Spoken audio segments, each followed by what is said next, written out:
ధర్మము హిందూ సనాతన ధర్మం ఎప్పటికీ కూడా స్థిరంగా గట్టిగా నిలబడగలిగింది అంటే అది ఒక సనాతన ధర్మము మన హిందూ ధర్మం యొక్క గొప్పతనం. భగవద్గీత ఇవన్నీ కూడా మతాలు కాదు, ఒక జీవన విధానం. ఒక భగవద్గీత కానీ చదువుకుంటే మన కష్టాలకి, మన సంతోషానికి, మన దుఃఖానికి, మన యుద్ధానికి, మన పక్కింటి వాళ్ళతో ఎలా ఉండాలి, మన ఎదురింటి వాళ్ళతో ఎలా ఉండాలి, మనకి సమస్యలు ప్రతి ఒక్క సమస్యకి కూడా పరిష్కారం అనేది భగవద్గీతలో జరుగుతుంది. అంటే ఈ హిందూ ఇది ఒక మతం కాదు, ఒక దేవుడు కాదు, మనకు ఒక మార్గదర్శి అనేది భగవద్గీత. అంటే మన హిందూ ధర్మంలో ప్రతి ఒక్కరిని గౌరవించమని ఉంది, మనం ఎలా బ్రతకాలని ఉంది, సాటివారికి ఎలా సహకరించాలని ఉంది. ఇట్లా ప్రతి ఒక్క బంధుత్వము, బాంధవ్యాలు ప్రతి ఒక్కరు కూడా అందులో వివరించబడింది. కాబట్టి ప్రతి ఒక్కరు కూడా మన సనాతన ధర్మాన్ని, మన హిందూ ధర్మాన్ని కాపాడుకునే విధంగా ఇలాంటి భజన కార్యక్రమాలు ఇప్పుడు ఇంతకు ముందు ప్రతి శనివారం కూడా వేసేవాళ్ళు. ఇప్పుడు గ్రామాల్లో భజన కూడా తగ్గిపోతుంది.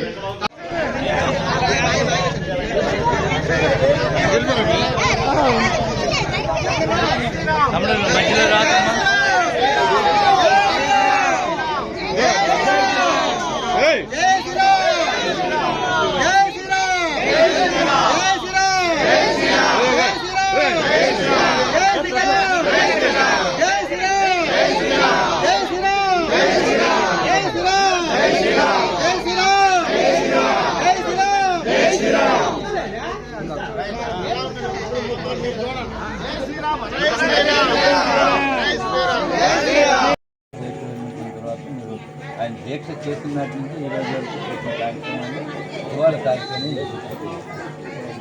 యాక్చువల్గా పవన్ కళ్యాణ్ గారు ఈ దీక్ష చేయడానికి గల ప్రధాన కారణం తిరుమల తిరుపతి దేవస్థానంలో అపచారం జరిగింది.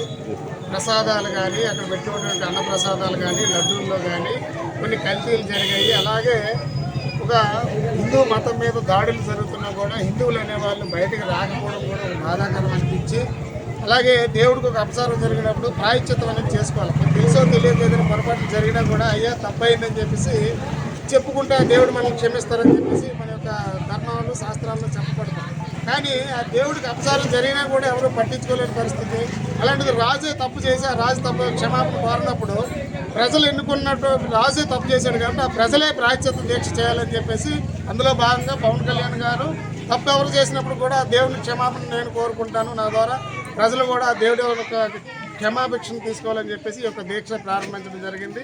11 రోజుల నుంచి కూడా ఆయన ఏదైతే ఉపవాస దీక్షలన్నీ చేసుకుంటూ ప్రతి ఒక్క దేవాదేవులందరినీ కూడా పూజలు చేసుకుంటూ ఈరోజు దీక్ష విరమణ అనేది జరిగింది. అలాగే తిరుపతి దేవస్థానంలో ఈరోజు తిరుపతిలో ఒక మంచి భారీ బహిరంగ సభ కూడా పెట్టడం జరిగింది. ఈ ధార్మిక సభ, అది రాజకీయ సభ కాదు. ఏదైతే మన సనాతన ధర్మం మీద దాడులు జరుగుతున్నాయో, హిందూ ధర్మం మీద దాడులు జరుగుతున్నాయో, ప్రతి ఒక్క మతాన్ని మనం ప్రేమించాలి, అలాగే మన మతాన్ని మనం కాపాడుకోవాలని చెప్పేసి ఒక నినాదంతో హిందూ మతాన్ని మీద దాడులు జరుగుతున్న మనం ప్రతి ఒక్కటి ఖండిస్తూ మన మీదకి ఎవరు వచ్చినా కూడా మేము ఊరుకోమనే ఒక స్లోగన్ అనేది పంపించాలని చెప్పేసి పవన్ కళ్యాణ్ గారు పిలుపునివ్వడం జరిగింది. మరీ దౌర్భాగ్యం ఏంటంటే మనల్ని హిందువుల మీద దాడులు చేసిన వాళ్ళు క్రిస్టియన్సో కాదు, ముస్లిమ్సో కాదు, మన హిందుత్వం స్వీకరిస్తూ మన హిందువుల దేవుళ్ళు, మన హిందువులే మనల్ని కించపరిచే విధంగా ఈరోజు కొంతమంది మాట్లాడడం జరుగుతుంది. కాబట్టి ఎందుకంటే కొన్ని వేల సంవత్సరాలుగా వచ్చినటువంటి మన ధర్మాన్ని కాపాడుకోవాల్సిన బాధ్యత మన మీద ఉందని చెప్పేసి పవన్ కళ్యాణ్ గారు దీక్ష పూనడం జరిగింది. అందులో భాగంగా మేము కూడా దీక్ష పూనుతూ ప్రతి గ్రామాన వెళ్తూ ప్రతి ఒక్క కార్యక్రమాలు చేస్తున్నాం. నగర సంకీర్తనలు చేశాము, అలాగే గోవింద నామాలు జపించడం జరిగింది. ఈరోజు బయట భజన కార్యక్రమం అనేది ఊళ్ళో మన మార్నింగ్లో బయట భజన కార్యక్రమం అనేది పెట్టడం జరిగింది. ఇది ఈరోజు ఉన్నది కాదండి, ఎన్నో వేల సంవత్సరాలుగా, వందల సంవత్సరాలుగా నడుస్తున్న ఈ కార్యక్రమాలు.